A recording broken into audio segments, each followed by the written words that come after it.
Hello বন্ধুরা, কেমন আছো তোমরা সবাই? আশা করছি তোমরা সবাই অনেক ভালো আছো। কুটুয়ান দিদি ব্লগিং চ্যানেলে তোমাদের সকলকে জানাই স্বাগত। আচ্ছা, যদি আমি তোমাদেরকে বলি এই স্কুটিটা যেটা আমি তৈরি করেছি একটা ভাঙা কাপ দিয়ে, তোমরা বিশেষ করে বলো করবে না, তাই না? তো চলো আজকে আমি একটা ভাঙা কাপ দিয়ে কীভাবে একটা স্কুটি তৈরি করেছি সেটাই আজকে তোমাদের সাথে আমি শেয়ার করবো। তো চলো তৈরি করে নিই। এখানে দেখো আমি নিয়ে নিয়েছি একটা অনেক দিনের পুরনো একটা কাপ, আর দেখতে পাচ্ছ কাপের কিন্তু হাতলটাও ভাঙা। আর এখানে আমি নিয়ে নিয়েছি হচ্ছে কিছু কাঠের টুকরো। আর দেখো আমি এখানে নিয়ে নিয়েছি হচ্ছে একটা শেষ হয়ে যাওয়া লোশনটা আমি কেন নিয়েছি তোমাদেরকে পরে আমি দেখাচ্ছি। আর এরপর আমি এখানে নিয়ে নিয়েছি হচ্ছে সামান্য পরিমাণে ক্লে। এই ক্লেটা কিন্তু আমি বাড়িতে তৈরি করেছি। এখন আমি হাতে লাগিয়ে নেবো সামান্য পরিমাণে যে লোশনটা তোমাদেরকে দেখালাম, সেই লোশনটা। এটা কিন্তু এক্সপায়ার ডেট শেষ হয়ে যাওয়া লোশন।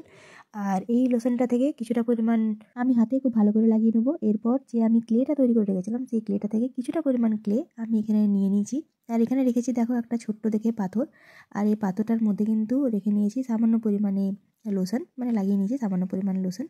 এরপর আমি যেটা করব, আমি কিন্তু এই ডোটা থেকে সামান্য পরিমাণ এরকম লম্বা করে নিয়ে হাতের সাহায্যে খুব ভালো করে এভাবে চ্যাপটা করে নেবো। চ্যাপটা করার পর কিন্তু এই যে কাপের যেখানে ডান্ডাটা লাগানো ছিল, সেই ডান্ডার জায়গা থেকে আমি কিন্তু এটাকে খুব ভালো করে আটা দিয়ে চিটিয়ে দেবো। এরপর আমি এই শ্বেত পাথরটার মধ্যে আরও কিছুটা পরিমাণ লোশন নিয়ে নিয়েছি। আর এইভাবে কিন্তু ছোটো ছোটো টাইপের দুটো বল তৈরি করে নেবো। এই যে দেখো কিছুটা এইভাবে এরকম করে দুটো ছোটো ছোটো বল আমি তৈরি করে নেবো। যেখানে শেষ হলো সেখানে কিন্তু এটাকে আমি আবার খুব ভালো করে চিটিয়ে দেবো। এখন আমি এখানে সামান্য পরিমাণ ক্লে নিয়ে নিয়েছি। আর এই ক্লে দিয়ে কিন্তু খুব ভালো করে এইভাবে হাত দিয়ে একটু চেপে চেপে আমি এখানে স্কুটির হাতলটা তৈরি করে এই যে উপরের যে অংশটা আছে সেখানে কিন্তু খুব ভালো করে আঠা দিয়ে চিটিয়ে দেবো। এরপর দেখো আরও কিছুটা পরিমাণ আমি এখানে ক্লে নিয়ে নিয়েছি। আর এই ক্লে দিয়ে কিন্তু খুব ভালো করে একটা গোল তৈরি করে নিয়েছি। তো এখন দেখো আমি যেটা করব, ছোট ছোট করে দুটো বল এখানে আমি তৈরি করে নেবো। একটা ছোট্ট প্যাড়া আমি এখানে তৈরি করে নিয়েছি। আর আঠা দিয়ে কিন্তু খুব ভালো করে আমি এটাকে এর উপরে, মানে হ্যান্ডেলটার উপরে খুব সুন্দর করে কিন্তু আমি এখানে চিটিয়ে নেবো। এরপর দেখো আরও কিছুটা ডো দিয়ে আমি একটা ছোট্ট চ্যাপ্টা প্যাড়ার মতো তৈরি করে নিয়েছি। এবার আঠার এই ঢাকনার সাহায্যে কিন্তু আমি এইভাবে একটা গোল তৈরি করে নেবো, মানে গোল দাগ একটা তৈরি করে নেবো। এটা কিন্তু হয়ে গেল আমাদের সামনের দিকের চাকা। আর এটাকেও কিন্তু আমি এই সামনের অংশটার সাথে খুব ভালো করে চিটিয়ে নেবো। গাড়ির চাকার সামনের অংশটা কিন্তু খুব সুন্দর করে তৈরি হয়ে গেছে। এখন দেখো চাকার উপরের যে জিনিসটা থাকে, যেটা আমাদের চাকাটাকে সুরক্ষিত রাখে, সেই অংশটাও কিন্তু আমি এখানে খুব সুন্দর করে তৈরি করে নেবো। এই যে এইভাবে আঙুলের সাহায্যে একটু চ্যাপটা এখানে তৈরি করে নেবো। আর এরপর চাকার উপরে খুব ভালো করে আমি এটাকে চিটিয়ে নেবো। তো এই দেখো স্কুটিটার কিন্তু সামনের চাকাটা আমি তৈরি করে নিয়েছি, হ্যান্ডেলও তৈরি করে নিয়েছি। এরপর আমি যেটা করবো, এরকম ছোটো ছোটো টাইপের দুটো প্যাড়ার মতো তৈরি করে নেবো দুদিকে দুটো চাকাকে তৈরি করার জন্য। একই পদ্ধতিতে কিন্তু আমি ঢাকনা দিয়ে খুব সুন্দর করে এটাকে শেপ দিয়ে নেবো। আর এরপর কিন্তু দুটো সাইডে আমি খুব ভালো করে আটা দিয়ে চিটিয়ে নেবো। দুটো চাকা খুব ভালো করে আমি তৈরি করে নিয়েছি। এরপর চাকার উপরে গার্ড দেওয়ার জন্য যে প্লাস্টিকের কভারগুলো থাকে, সেই প্লাস্টিকের কভারগুলোকেও আমি কিন্তু তৈরি করে নেবো ক্লে দিয়ে। এটাকে এভাবেই আমি অনেকটা লম্বা করে নিয়েছি। এরপর এর উপরে আটা দিয়ে খুব ভালো করে কিন্তু চাকার উপরে খুব সুন্দর করে আমি চিটিয়ে নেবো। কিছু কিছু স্কুটির পেছন দিকে কিন্তু একটা চাকা থাকে। আর সেই চাকাটা বানানোর জন্য কিন্তু আমি একটা এখানে ছোট্ট মতো প্যাড়া তৈরি করে নিয়েছি। আর প্যাড়ার মাঝখানেও কিন্তু একটা এরকম গোল সার্কেল করে আমি পিছন থেকে খুব ভালো করে আটা দিয়ে চিটিয়ে নেবো।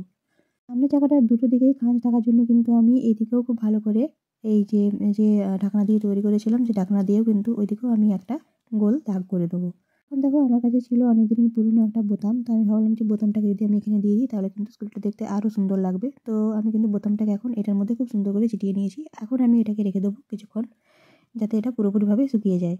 তো প্রায় আধ ঘন্টা পর দেখো চুড়িটা খুব সুন্দর করে শুকিয়ে গেছে। এখন আমি যেটা করবো, এখানে আমি নিয়ে নিয়েছি নেরোল্যাকের ব্ল্যাক কালার। তোমরা চাইলে কিন্তু এখানে ফেব্রিক রং দিয়েও রং করতে পারো, কিন্তু যেহেতু আমার কাছে নেরোল্যাকের রংটা খারাপ হয়ে গেছিলো, মানে অনেকদিন ধরে এটা পড়েছিল, সেই জন্য কিন্তু আমি ভাবলাম যে এই নেরোল্যাকের রংটা দিয়ে খুব সুন্দর করে এটাকে রং করে নিই। তো এখন দেখো আমি কিন্তু পুরো স্কুলটাতে খুব সুন্দর করে কালো রং দিয়ে খুব ভালো করে রং করে নিয়েছি। এখন আমি এটাকে রেখে দেবো কিছুক্ষণের জন্য, যাতে এটা শুকনো হয়ে যায়। তো আমার চুড়িটা কিন্তু খুব ভালো করে শুকিয়ে গেছে। এখন দেখো আমি এই চাকাগুলোকে দেখানোর জন্য এখানে কিছুটা সাদা রং এখানে নিয়ে নিয়েছিলাম। সাদা রংটাও কিন্তু আমি নেরোল্যাকের রঙই নিয়েছিলাম। আর হ্যান্ডেলগুলোতে এবং চাকাগুলোতে খুব ভালো করে কিন্তু আমি সাদা রং দিয়ে নিয়েছি। আর কাপটা যেহেতু অনেকদিনের পুরনো ছিল, সেজন্য কিন্তু আমি ভেতরেও কালো রংটা খুব সুন্দর করে তৈরি করে নিয়েছি। তো এখন চলো এই স্কুটিটার ভেতরে কিছু ফুল রেখে দিই এটাকে সুন্দর দেখানোর জন্য। এখন দেখো আমি এখানে নিয়ে নিয়েছি রিবনের এই ফুলটা। এই ফুলটা কিন্তু আমি বানিয়েছিলাম বাড়িতে। এটা কিন্তু আমি অলরেডি আপলোড করে দিয়েছি, যারা দেখোনি তারা কিন্তু অবশ্যই দেখে নিও। এখন এই ফুলগুলোকে আমি খুব ভালো করে এই যে কাপটার ভেতরে খুব সুন্দর করে দিয়ে নেবো। দেখো আমার মিনি স্কুটি কিন্তু একদম রেডি হয়ে গেছে। তোমরা চাইলে এর মধ্যে পেন বা পেন্সিল যে কোনো ধরনের কালারও রাখতে পারো, বা চাবির রিং এই ধরনের জিনিসও কিন্তু তোমরা রাখতে পারো। তো আমি সিম্পলভাবে কিন্তু আমি তৈরি করে নিয়েছি এই স্কুটিটা। আর যে আমি ক্লেটা বাড়িতে তৈরি করেছিলাম সেই ক্লেটা হচ্ছে বিড়লা হোয়াইট ভালগার পুঁটি দিয়ে কিন্তু আমি ক্লেটা তৈরি করেছিলাম, যার জন্য কিন্তু আমার এই ক্লেটা দেখো মাঝখানে মাঝখানে ফেটে ফেটে গেছে। তো ব্যাপার হলো যে তোমরা কিন্তু চাইলে এটা যে মোল্ডেড ক্লে বাজারে কিনতে পাওয়া যায় সেই ক্লে দিয়েও করতে পারো, তাহলে কিন্তু আরও সুন্দর হবে জিনিসটা। তো আমার এই মিনি স্কুটি তোমাদের কেমন লাগলো অবশ্যই কিন্তু কমেন্ট করে জানিও। ভিডিওটা ভালো লেগে থাকলে চ্যানেলটিকে লাইক, সাবস্ক্রাইব এবং শেয়ার করতে একদম ভুলবো না। সবাই খুব ভালো থেকো, সুস্থ থেকো, খুব তাড়াতাড়ি দেখা হবে তোমার সাথে একটা পরের ভিডিও নিয়ে। আজকের মতো আমি এখানেই বিদায় নিচ্ছি। আমার ভিডিওটা শেষ পর্যন্ত দেখার জন্য তোমাদের সকলকে অসংখ্য ধন্যবাদ।